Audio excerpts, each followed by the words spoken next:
So, James, thank you very much for sharing your experience with us. Pleasure. And which challenge did you do?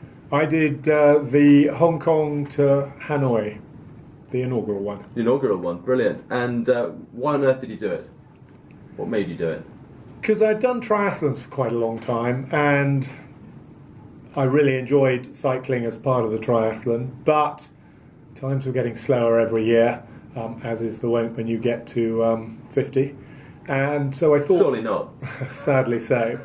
So rather than actually just constantly competing over 40k, sometimes longer distances, I thought it'd be fun to move more towards a touring approach, doing longer distance cycling. And I am a geographer, I like travelling, and there was just something appealed about cycling to Hanoi.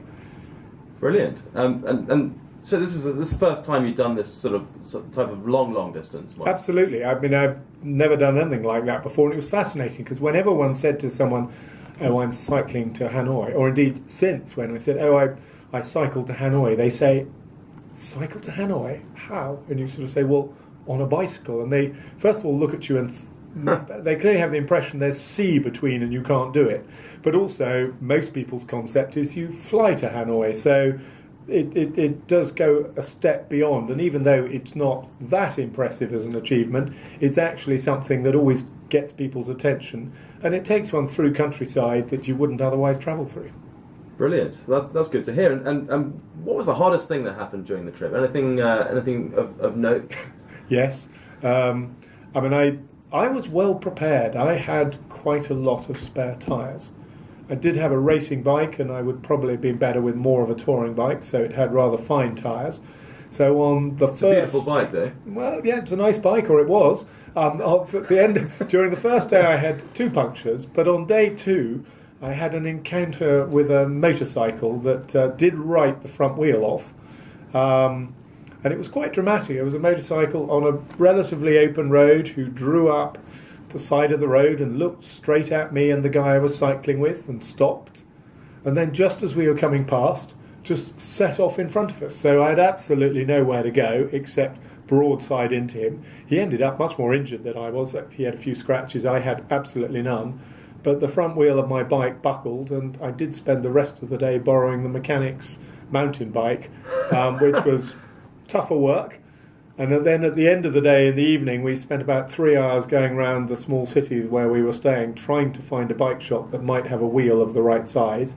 And in the end, found what I can only describe as a toy bike wheel. It was the right size, but it was bright blue with gold spokes that sort of could be played like a harp. And that got me through the remaining 6 days. As I say, no scratches from it, but a reasonably dramatic fall in the middle of the highway. Cripes. So that was anything good happened to you during? What was the best thing about doing this? Well, the best thing about it was the company. I mean, there were, I forget, 10 or 12 people. Yeah, 12. And so 12 people. I mean, I cycled the whole time with one individual in particular who I didn't know before we started, and I found very good company. We went at a certain pace, others went at different paces, so you didn't spend all the day together. But then in the evening, everyone got together and had a meal, and it was a very friendly, congenial bunch.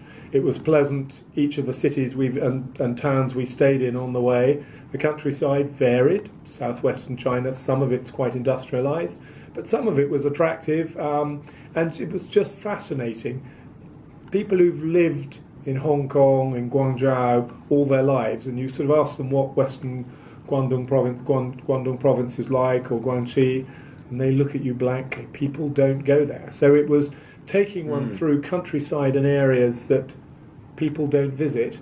It was very apparent that within a day and a half, absolutely no one would speak English. That's not surprising. But checking into hotels, if we hadn't had you and the team with us, they couldn't read English or Western characters. So looking at a passport, it was like Chinese to us.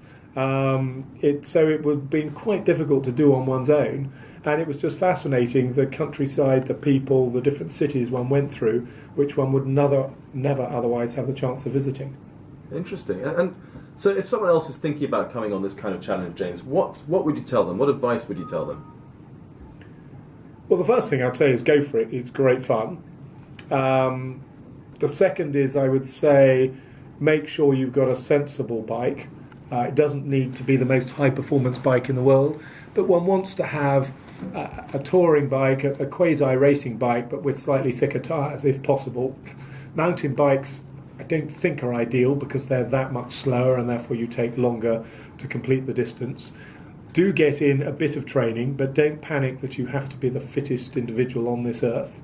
Make sure you've got the right supplies, and in particular you've got a decent number of 2 or 3 pairs of decent cycling shorts so that you are not discomforted.